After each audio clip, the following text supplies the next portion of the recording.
interesting acquisitions for the U.S., right? Greenland. Trump's been going off and talking about, again, going back to this, making statements about how Greenland should become part of the U.S. or thinking about how Greenland could become part of the U.S. He says that ownership and control of Greenland is an absolute necessity for the U.S. This is a quote, and that the people of Greenland will benefit tremendously if and when they become part of the U.S. He also stated that he's hearing that the people of Greenland are MAGA. I don't know who he's hearing that from. And it's interesting because Don Jr. is in Greenland recording a podcast. He says he's not meeting with any of the political representatives. Why is Trump so fired up about Greenland? Why is he? I mean, this has been something he talked about last time, but yeah, what's going on there, and why is it a topic of consideration?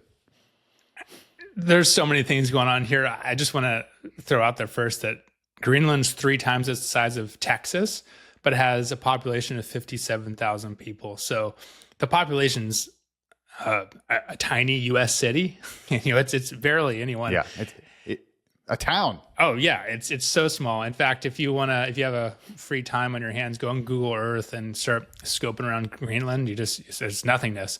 So why does Trump want Greenland? There's probably 3 main reasons. One is energy.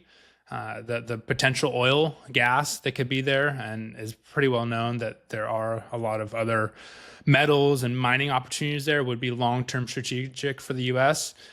Number 2 is security. So having military bases there, the ability to monitor other countries in this larger buffer zone. And then the third, I would just say, is influence, is having the ability to have more influence in the Arctic and also just more towards Europe and throughout the Atlantic. Although Greenland, it's pretty far up there. So it seems unimportant, but I think as time goes on, the Arctic area is going to be becoming more and more important to control. And I think that's what Trump sees right now. We'll talk a little bit about the space base that's up there. This is very interesting. So it used to be called, I believe, Thule Air Base. It's been rebranded, renamed. What's going on there? Because this isn't something that's known by many people. We have a space base in Greenland. What is it, and what does it do? So it was renamed to, I'm going to say it how it's spelled, Pidafik, but it's pronounced Bidufik. And you can look this up, and it's the northernmost military base the U.S. operates, and it's in Greenland. And we'll throw up a screenshot here. I got it from Google Earth. It's way the heck up there, and it is, I can't imagine how cold it is there. But what it has is it's actually a military base that's been in operation since the 1950s. It used to be mostly Army, and it was during the Cold War. They can do a lot of monitoring of Russia and having observation of this Arctic region. However, over the past several years, the Space Force has taken over a lot of the operations there. There's about 650 active men and women there that are doing operations for the Air Force and the Space Force. And they're doing monitoring of satellites, actual radar monitoring, and then I would say occupation of this region, just having an outpost in this region of the world. And I think, again, this is going to be becoming more and more important for the U.S. to have influence in this Arctic area.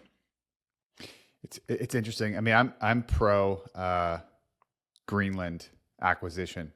I'm pro. I think regardless of what happens, I think it's an interesting thing to talk about. And if you look at Greenland's a province of Denmark, and if there's a way to add to the U.S. and add something, I think it's very interesting. I think. I'm pro. So the PM of Greenland is pro going away from Denmark. They want to distance themselves from Denmark, but they have not said they'd like to join the U.S. In fact, they said, we're not for sale. We just want to get away from Denmark. So that's their stance. Be their own. Yeah. Right. Yeah. I think it's an interesting thing to talk about, and whatever. Even if it's just like a shift from the way of thinking in the past, I'm interested in it, and I would be pro Greenland, and maybe Greenland would be the 51st state, not Canada. I think it's way more likely than Canada. Yeah, I also think that, the way the world is right now, especially from a U.S. perspective, the idea of the U.S. adding another state or another territory is it doesn't even seem like a reality. But I think my dad was born, he was born in 1946. I think, was it Hawaii or Alaska became a state after that? So my point is that my direct relative was born prior to us having one of these states. So the idea that we could add more to our territory is totally realistic. And if you look at countries and empires over time, it's actually pretty rare that empires have not morphed to be larger or smaller. I mean, we've seen it happen with Russia right now. 1959, August 21st, 1959, Hawaii became the 50th state. Okay. Right. So yeah, that's not that long ago. Not that long ago. And there's I don't know how many people. I'm guessing there's way less people in Greenland than were in Hawaii. Oh yeah.